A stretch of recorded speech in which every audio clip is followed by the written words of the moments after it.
Jin Bin had just stepped onto the balcony for some fresh air when he witnessed something that would haunt him forever. A murder happening right before his eyes. Terrified by the gruesome scene, he frantically reached for his phone to call 911. But just then, the lights in his apartment suddenly flickered on. His wife had gotten up for a glass of water. Jin Bin rushed to switch off the lights, but when he looked back outside, his blood ran cold. The killer was counting the floors with his fingers, clearly having noticed where the light had come from. Then the murderer started walking toward Jin Bin's building. Panic-stricken, Jin Bin grabbed a baseball bat and crept to his front door, waiting. Sure enough, moments later, he heard someone trying to open a door in the hallway. He slowly cracked his door open to peek outside, but the corridor was empty. Just as he was about to close the door,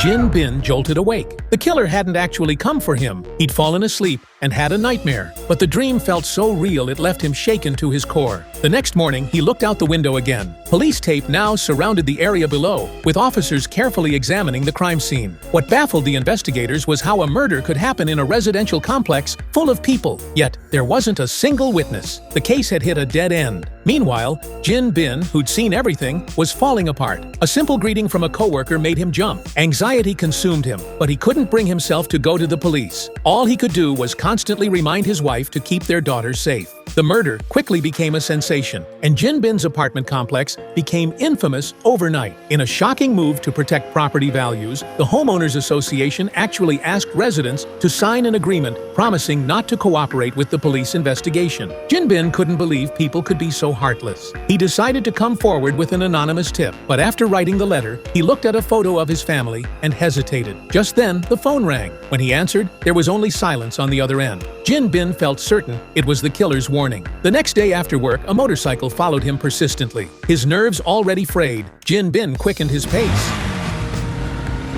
Fortunately, a police officer appeared. Seeing Jin Bin's distressed state, the officer sensed he knew something. Jin Bin desperately wanted to tell everything, but he spotted the killer watching him from across the street. For his family's safety, he chose to stay silent once again. Back at home, his downstairs neighbor Shinju suddenly showed up. She'd also witnessed the murder that night and knew Jin Bin had seen it too. She wanted them to go to the police together, especially since she'd also received threatening phone calls. But Jin Bin, terrified of the killer's revenge, practically shoved her out the door. As Xianju entered the elevator to return to her apartment, a figure in black followed her inside. The name of this movie is The Witness.